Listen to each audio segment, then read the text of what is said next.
গল্পের নাম ওয়াকারুজ্জামানের পাখি নয়, ওয়াকারুজ্জামান নিজেই একটা পাখি।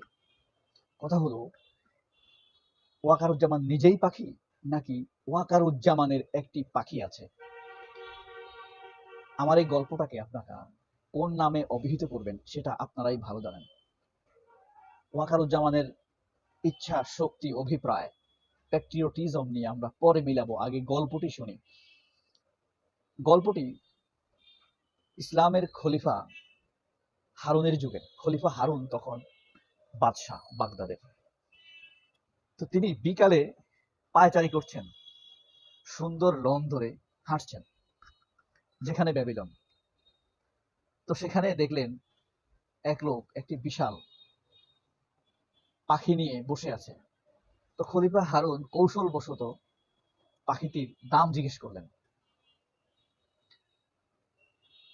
এবং দাম জিজ্ঞেস করে তিনি চলে গেলেন। সামনে সমজাতীয় আরো অনেক পাখি দেখতে পেলেন, সেই পাখিগুলোরও দাম জিজ্ঞেস করলেন। খলিফা হারুনের মনে হলো এই বিক্রেতা পাখিটির দাম যথেষ্ট পরিমাণ বেশি চাচ্ছে। বেশি তো বেশি নয়, বহু বেশি। যে কারণে আশ্চর্য হয়ে হোক, কৌতূহল বশত হোক, অথবা যারা ক্রেতা ভোক্তা তাদের উপরে জুলুম হতে পারে বেশি দামের কারণে, এই কারণেই হোক খলিফা হারুন ফিরে আসলেন। ফিরে এসে বিক্রেতাকে জিজ্ঞেস করলেন, তুমি পাখির যে দাম চেয়েছো, এই পাখির এত দাম কেন? তখন খলিফা হারুনের কথা শুনে লোকটি বলল, এটি কোনো সাধারণ পাখি নয়, এটি অনন্য সাধারণ এক ব্যতিক্রম পাখি। খলিফা হারুন বললেন, কি ধরনের ব্যতিক্রম? তখন বিক্রেতা বলল যে এই পাখিটি অসাধারণ। আমি যখন শিকারে যাই তখন এই পাখিটিকে আমার ফাঁদের পাশে বেঁধে রাখি। সেখানে বেঁধে রাখার পর পাখিটি অদ্ভুত সব শব্দ করা শুরু করে এবং এই শব্দ শুনে আশপাশ থেকে তার সমগোত্রীয় সমজাতীয় পাখিরা এখানে এসে ভিড় করতে থাকে। তখন আমি একসাথে অনেকগুলো পাখিকে শিকার করি। আপনি খেয়াল করলে দেখবেন, বিক্রেতা বলছে খলিফা হারুনকে, যে আপনি খেয়াল করলে দেখবেন এই পাখিটির একটি পা নেই এবং অদ্ভুত ভঙ্গিতে সে গান গাইতে পারে। এই গানের টানে অন্য পাখিরা আসে, আমি একসাথে পাখি শিকার করি। তখন খলিফা হারুন আর দেরি করলেন না, খুব বেশি দাম দিয়ে ওই পাখিটি কিনে ফেললেন। কিনে সাথে সাথে জবাই করে দিলেন, জবাইয়ের ব্যবস্থা করলেন, ব্যবস্থা করে জবাই করে দিলেন।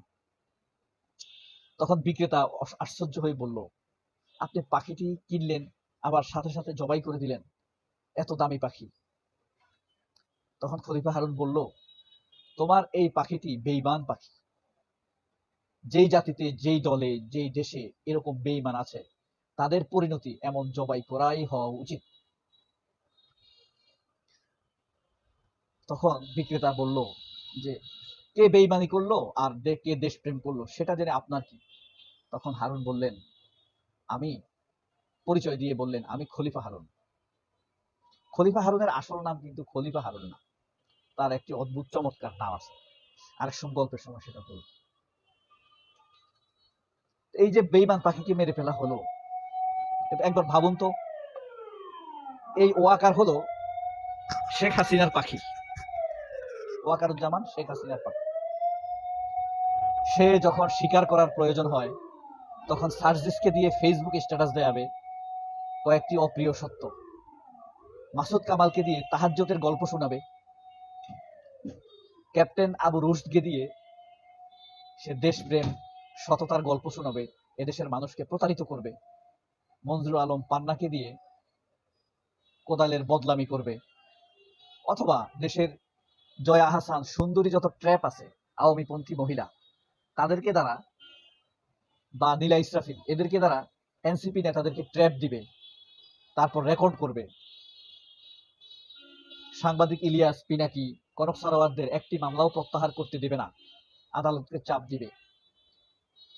তখন সে তাহাজ্জুদের গল্প শোনানো, যখনই সে কোনো অপকর্ম করবে তখনই সে হয় তাহাজ্জুদের গল্প শোনাবে, নয়তো সততার গল্প শোনাবে, নয়তো সে ডক্টর ইউনূসের সাথে সাক্ষাৎ করবে। সে দেখবেন মাঝে মাঝে ডক্টর ইউনূসের সাথে সাক্ষাৎ, খালেদা জিয়ার সাথেও সাক্ষাৎ করেছে। সে যখন খালেদা জিয়ার সাথে সাক্ষাৎ করে সেপ্টেম্বর মাসের 23 তারিখ, তখন তার সাসপেন্ড প্রায় নিশ্চিত। খালেদা জিয়ার সাথে সাক্ষাৎ করে সে বিএনপি নেতাদের আস্থা নেবার চেষ্টা করেছে।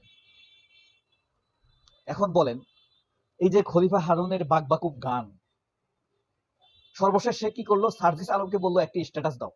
সার্জিস আলম ফেসবুকে লিখলো কয়েকটি অপ্রিয় সত্য। ওয়াকারুজ্জামান 5ই আগস্টের পর থেকে প্রত্যেক শনিবারে আহতদেরকে দেখার জন্য হাসপাতালে যায়, অথচ এটি চরম মিথ্যা কথা। 5ই আগস্টের পর্যন্ত সে এ পর্যন্ত 2বার গিয়েছে, একদিন ইফতার করানোর জন্য রমজানে, আরেকদিন তার আগে। এছাড়া সে কখনোই সেদিন হাসপাতালে যায়নি। এখন কথা হলো, সার্জিসকে দিয়ে কেন মিথ্যা স্ট্যাটাস দেয়াতে হলো ওয়াকারকে? এর কারণ হলো, এদিক দিয়ে সার্জিস স্ট্যাটাস দিবে, মানুষের দৃষ্টি আরেক দিকে ঘুরে যাবে, মানুষ তখন স্ট্যাটাস নিয়ে কল্পনা করবে, চিন্তা করবে, উত্তেজিত হবে। এই ফাঁকে শেখ হাসিনার খালাতো ভাইকে সে প্রমোশন দিয়ে ফেলবে। শামস তাবরেজ লেফটেন্যান্ট কর্নেল থেকে তাকে কর্নেল না বানিয়ে ব্রিগেডিয়ার জেনারেল বানিয়ে দিয়েছে। সেই লোক সরাসরি গুলি করার নির্দেশ রয়েছে। আমার দেশ পত্রিকা বন্ধ করার ইতিহাস রয়েছে তার, এবং বড় বড় গুমগুলো করার ক্ষেত্রে তার হাত রয়েছে, অথচ তাকে সাসপেন্ড না করে প্রমোশন দিয়েছে। এখন এই প্রমোশন দিলে তো হাউকাউ পড়ে যাবে চারদিকে। এই কারণে সে এর আগে আরেকটি ঘটনা, এই কারণে ওয়াকার আরেকটি ঘটনা, ওই পাখির মতো, পাখি কিন্তু ডাক দিয়ে উঠে, গান গেয়ে উঠে, তখন অন্য পাখিরা এসে তার দিকে মনোযোগ দেয়, শিকারে শিকার করে। ওয়াকারও এরকম ডাক দেয়, মানুষের দৃষ্টি সেদিকে যায়, আর সে তার আসল কাজ করে ফেলে। তো পাখির যে পরিণতি হয়েছিল, ওয়াকারের আনুগত্য, কর্মতৎপরতা এবং অবিনীত মানসিকতা, এদেশের মানুষের, গরিব মানুষের, রিক্সাওয়ালা কামার কুমারের ট্যাক্সের টাকায় তার বেতন হয়, তার স্ত্রীর শাড়ি হয়, বাচ্চা কাচ্চার পড়াশোনা হয়, তার মা বাবার খাবার হয়, আত্মীয় স্বজন পরিচয় দেয় আমাদের ওয়াকার সেনাপ্রধান। অথচ সে আনুগত্য এই দেশের প্রতি নয়। অন্যদিকে একবার চোখ বন্ধ করে ভাবুন তো, এই ভিডিওটা বন্ধ করে দেন প্রয়োজনে, চিন্তা করে দেখেন, এখন যদি আমাদের পার্শ্ববর্তী দেশের সাথে কোনো যুদ্ধ হয়, ওয়াকার কার প্রতি আনুগত্য প্রকাশ করবে? কি বিশ্বাস হয় আপনার? সবাই অনেক ভালো থাকবেন। আল্লাহ হাফেজ। আসসালামু আলাইকুম।